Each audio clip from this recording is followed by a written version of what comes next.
Real Madrid bakal kembali tampil di kompetisi Liga Spanyol pekan ke-15 dengan menghadapi Alaves di Estadio Mendizorroza Sabtu 30 November 2019 pukul 19.00 waktu Indonesia Barat. Real Madrid saat ini sedang mengintai Barcelona di posisi teratas klasemen sementara La Liga. Los Blancos berada di urutan kedua dengan poin sama dengan Barcelona.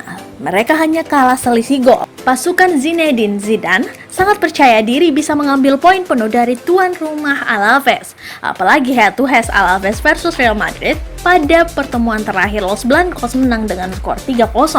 Alaves hanya sekali menang dalam 10 pertemuan mereka sebelumnya, menang 1 dan kalah 9 kali. Real Madrid mencatatkan clean sheet dalam 5 dari 10 pertemuan terakhir mereka. Pada laga akhir pekan ini, Alaves sedang dalam tren kemenangan beruntun pada 2 pertandingan. Kemenangan diraih di laga tandang dengan skor 2-0 atas Eibar.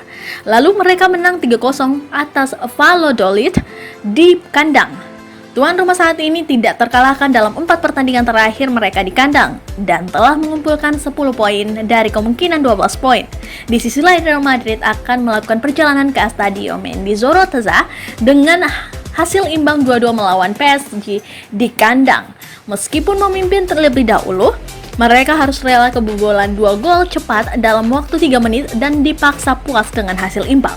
Namun demikian, Real Madrid telah mencatat kemenangan beruntun dalam 2 pertandingan terakhir mereka. El Real juga keluar sebagai pemenang dalam 4 dari 5 kunjungan terakhir mereka di kandang Alaves.